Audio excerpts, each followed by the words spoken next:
Hello, in this episode, let's look at the contrast between using IAM roles for service account versus pod identities, right? So, the idea here is to understand what needs to be done in order to enable each one of these or either one of these to implement the principle of least privilege on an EKS cluster, right? So let's first look at the prerequisites, what's actually required, right?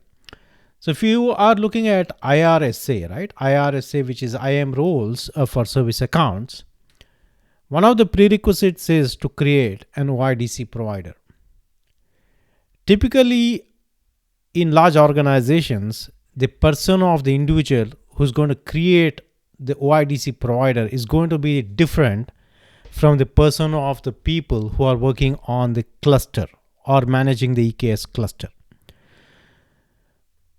When you look at pod identities, the only requirement here is to enable an add-on, which is going to deploy the pod identity agent onto all the nodes of the cluster. So dependency wise, there is basically no such external dependency when you look at pod identities. Whereas when you look at IRSA, it might require an external entity to actually provision the OIDC provider on the cluster.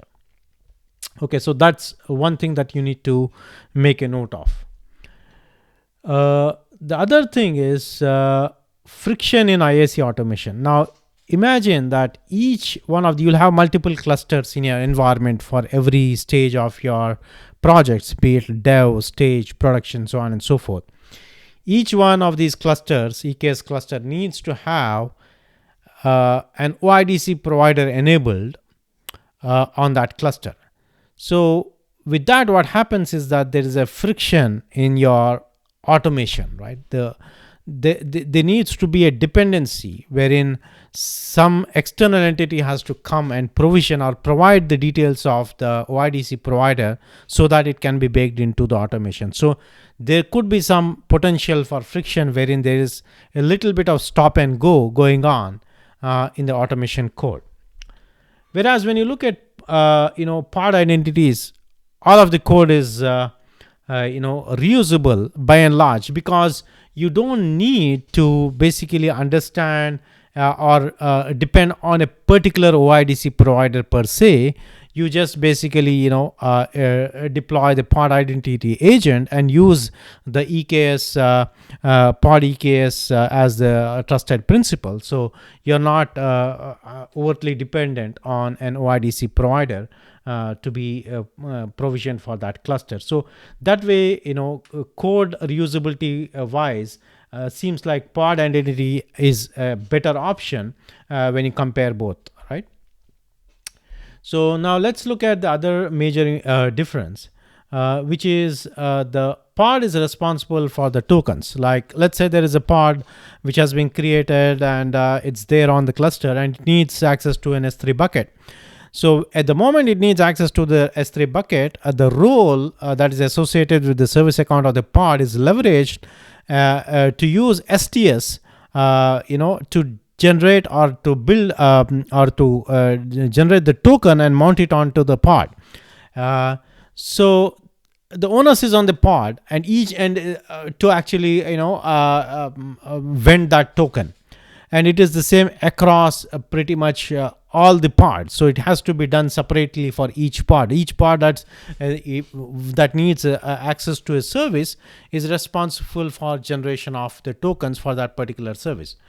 Whereas if you look at pod identities, the tokens are created automatically based on the fact that the pod identity agent that's running on the cluster associates the service account with the cluster and the IAM role, and that by virtue of just that, it actually vends the tokens for each one of the pods that has been associated in that fashion. So the pods actually don't have to worry about a token being present. So it's kind of more like a very transparent kind of thing. The idea is that This is automatically provided, and it is much more scalable in a way, right? So uh, obviously, I mean, these are the three major differences between IRSA and pod identities. uh, if one was to be starting an EKS cluster, from scratch, building from scratch on a new, on the latest version of EKS, then I think it's a no-brainer to use pod identities as opposed to IRSA, just because of the ease of use with regards to the code and the frictionless deployment and so on and so forth. However, if you already invested heavily into IRSA, then I think we can just continue, because there's no point disrupting what is already there and moving or migrating into pod identities, because there's nothing much it actually gets you in terms of functionality. It's just that kind of there are just the few things that are easier on the when it comes to pod identities as opposed to IRSA. So in my view, if somebody is starting a cluster and trying to build something from scratch on EKS, definitely they should do pod identities. If they're already invested into our IRSA, then they should probably continue doing that, but have a migration path on the horizon to move to pod identities when they can. That way it is much more kind of a seamless behavior when it comes to kind of using your EKS implementations, right? So I hope you like this video. Please do share and subscribe to the channel. Thank you.